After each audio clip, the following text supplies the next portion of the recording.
यदि नालंदा विश्वविद्यालय को ब्राह्मणों ने तोड़ा है तो मेरी अपील है सरकार से कि बख्तियारपुर जंक्शन का नाम बदलकर ब्राह्मणपुर जंक्शन रख देना चाहिए। क्योंकि एक शर्मा जी करके एक यूट्यूबर हैं, एक महिला हैं वामपंथी, वो यह कह रही हैं सबसे कि ब्राह्मणों ने असल में नालंदा विश्वविद्यालय को तोड़ा है, बख्तियार खिलजी ने नहीं तोड़ा है।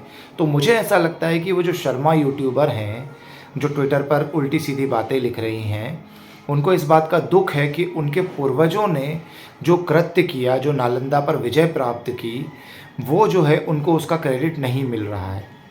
तो मुझे ऐसा लगता है कि उनको क्रेडिट दे देना चाहिए।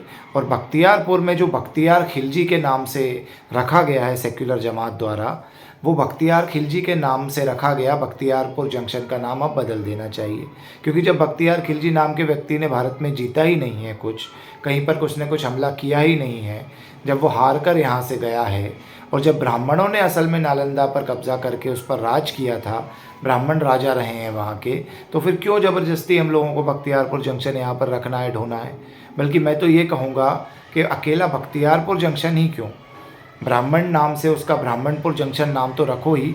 साथ में जो मुग़ल हैं, मुझे लगता है मुग़लों ने भी कुछ नहीं जीता होगा, वो सारी चीज़ें भी जो हैं वो ब्राह्मणों ने ही की होंगी वहाँ पर। तो लाल किले का नाम भी मेरे को लगता है ब्राह्मण किला रख देना चाहिए। उसके अलावा कुतुब मीनार का नाम भी ब्राह्मण मीनार रख देना चाहिए।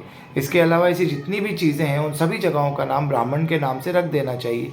क्योंकि ये जो इतिहास में तथ्य निकल कर आ रहे हैं, जो ये हमारे कुछ यूट्यूबर लोग निकाल रहे हैं, वो तो यही कह रहे हैं कि कोई मुसलमानों ने, इस्लामिक हमलावरों ने तो कुछ जीता ही नहीं था। तो नहीं जीता तो बेचारे सेक्युलर बख्तियारपुर नाम को क्यों ढो रहे हैं। अब जब बख्तियारपुर नाम को ढोने की आवश्यकता ही नहीं है, जब उसने कुछ जीता नहीं है, तो वहाँ पर ब्राह्मणपुर नाम रखने के लिए सभी वामपंथियों को जो है वो आंदोलन करना चाहिए। और जितने भी मुग़लों के नाम से आर्किटेक्चर और ये सारी चीज़ें हैं, उन सभी का नाम ब्राह्मण आर्किटेक्चर और ब्राह्मणपुर और इस तरह के सभी व्यंजनों का नाम भी ब्राह्मण व्यंजन इत्यादि रख देना चाहिए। नमस्ते।